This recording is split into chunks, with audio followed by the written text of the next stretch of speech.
Assalamualaikum students. I hope you all are fine. Today's chapter is chapter 8, quadratic equation, exercise number 8.1. Question is that solve the following quadratic equation by factorization method. All you as know कि हम factorisation किस तरह से करते हैं, equation की तोड़ फोड़ करके हम फैक्टराइजेशन को सॉल्व करते हैं। तो अब जो हमारे पास ये इक्वेशन जो है, let's start x square plus 5x plus 6 is equal to 0।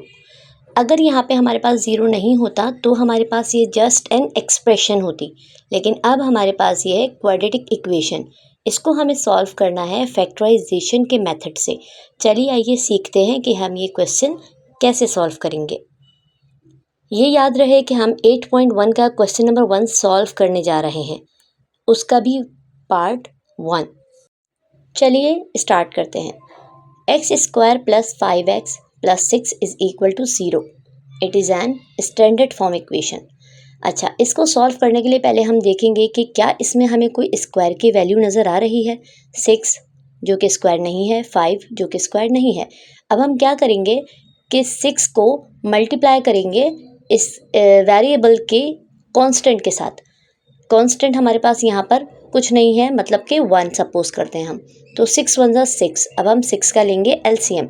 2 3 ज़ा 6 एंड 3 1 ज़ा 3। 2 मल्टीप्लाई बाय 3 मतलब कि इसके फैक्टर्स हमारे पास क्या निकले, 2 एंड 3। 2 3 ज़ा 6। अब हम इनको प्लस या माइनस करेंगे तो हमारे पास मिड की वैल्यू जो है 5 वो हमारे पास ब्रेक हो जाएगी। तो इसको ब्रेक करके हमारे पास 2 एंड 3 आ रहे हैं। ठीक है, तो अब हम क्या करेंगे, x square as it is लिखा, 5 को ब्रेक किया, 2x प्लस 3x। ठीक, इस तरह से हमारे पास 5x ब्रेक हो गया, मतलब इसके हमने फैक्टर बना लिए, क्योंकि हमें फैक्टराइजेशन के मेथड से सॉल्व करना है। Plus 6 is equal to 0 as it is आ गया। अब हमने क्या करना है, नेक्स्ट स्टेप में हमें कॉमन निकालना है। एक्स स्क्वायर प्लस 2x का कॉमन क्या निकलेगा हमारे पास, x, जस्ट x। फिर ब्रैकेट बनाकर हमने एक्स स्क्वायर में से 1x को हमने माइनस करा तो सिंगल x बचा, और फिर प्लस का 2 एज इट इज़ आ जाएगा क्योंकि x बाहर है। ठीक है, अब 3x प्लस 6 की हम कॉमन निकालेंगे। तो इसमें हम कॉमन क्या निकालेंगे, हम इसमें 3 को कॉमन निकाल लेंगे। x प्लस 3 2 ज़ा 6, ये हमारे पास कॉमन निकल के आ गया और हमने इसको सॉल्व कर लिया। अब देखिए यहाँ पर हम नेक्स्ट स्टेप में क्या करेंगे, तो जो बाहर वाली वैल्यू है उसको सिंगल ब्रैकेट में लिख देंगे, जैसे कि x प्लस 3, और जो हमारे पास दो एक जैसे ब्रैकेट्स आ रहे हैं उनमें से एक को कॉमन निकाल लिया, x प्लस 2, ये इक्वल हो गया 0 के। अब हमने क्या करना है, दोनों ब्रैकेट्स हमारे बराबर हैं 0 के, तो हम इनको अलग अलग करके लिखेंगे। x plus 3 is equal to 0, comma x plus 2 is equal to 0। तो स्टूडेंट्स अब हम क्या करेंगे कि x प्लस 3 है, 3 को हम इज इक्वल टू के साइड ले जाएंगे, तो ये हमारे पास प्लस का 3 था, ये माइनस का 3 हो जाएगा। x is equal to 2 minus का 2, ये आप समझ गए होंगे कि हम इज इक्वल टू के उधर लेके जाते हैं तो जो प्लस है वो माइनस हो जाता है और जो माइनस होता है वो प्लस हो जाता है। तो इस तरह हमारे पास x की क्या वैल्यूज़ आ गई, -3 एंड -2। तो सॉल्यूशन सेट हमारे पास क्या आया, माइनस का 3 एंड माइनस का 2। That is the answer. Question 1 का पार्ट 1 हम सॉल्व कर चुके हैं। अब हम क्वेश्चन 1 का पार्ट 2 सॉल्व करने जा रहे हैं। तो हमारे पास क्या इक्वेशन दी गई है, 6x square minus x minus 1 is equal to 0। इसको हम सॉल्व कैसे करेंगे, क्योंकि हमारे पास मिड में जो भी वैल्यू आ रही है उसके साथ कांस्टेंट 1 है। अब देखिए 6x स्क्वायर, हमारे पास स्क्वायर की कोई भी वैल्यू नहीं है, तो हम क्या करेंगे, 1 को 6 से मल्टीप्लाई करेंगे। 6 1 ज़ा 6। 6 को मल्टीप्लाई करने के बाद हमें इसके फैक्टर्स निकालने होंगे, जो कि हमें पता है 3 और 2।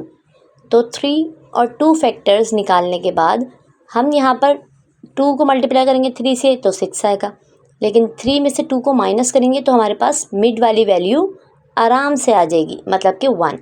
ठीक, अब क्या है, 6x हमने एज इट इज़ उतारा, 3x प्लस 2x प्लस हमने क्यों लगाया, क्योंकि हमारे यहाँ पे साइंस जो हैं वो मल्टीप्लाई कर रहे हैं। 3x क्योंकि माइनस का है और 2x प्लस का, तो इस तरह हमारे पास 3 - 2 होगा तो 1 की वैल्यू आ जाएगी। ठीक है, अब देखिए स्टूडेंट्स, हम 6x² - 3x में से कॉमन निकालेंगे 3x को। तो इस तरह जब हम मल्टीप्लाई करेंगे तो 3 2 ज़ा 6 आएगा, तो 2x आएगा हमारे ब्रैकेट में माइनस 3 1 ज़ा 3, और x तो हमारे पास कॉमन में पहले ही निकला हुआ है तो 1 आ जाएगा जस्ट। अब 2x - 1 में से हम 1 को कॉमन निकालेंगे तो 1 2 ज़ा 2, 2x आ जाएगा और 1। तो इस तरह हमारे पास ये आपकी इक्वेशन बन गई है फैक्टर बनाने के बाद। अब हम क्या करेंगे, 3x + 1 को ब्रैकेट में लिखेंगे और जो हमारे पास दो एक जैसे आ रहे हैं ब्रैकेट्स, उनमें से एक को कॉमन लेंगे 2x - 1 = 0। अब हमारी जो बोथ ब्रैकेट्स हैं वो = 0 के आते हैं, तो 3x + 1 को भी हम 0 करके लिख देंगे, अलग अलग इक्वेशन बना देंगे। 2x - 1 = 0। अब हम क्या करेंगे, 1 यहाँ प्लस का है, = के साइड चला जाएगा तो माइनस का 1 बन जाएगा।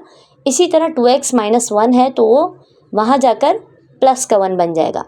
अब 3x क्योंकि मल्टीप्लाई कर रहा है यहाँ पर 3x के साथ, तो = के पार जाके डिवाइड करेगा, और 2x इसी तरह 2x है तो इस तरह 2 भी जाकर डिवाइड करेगा।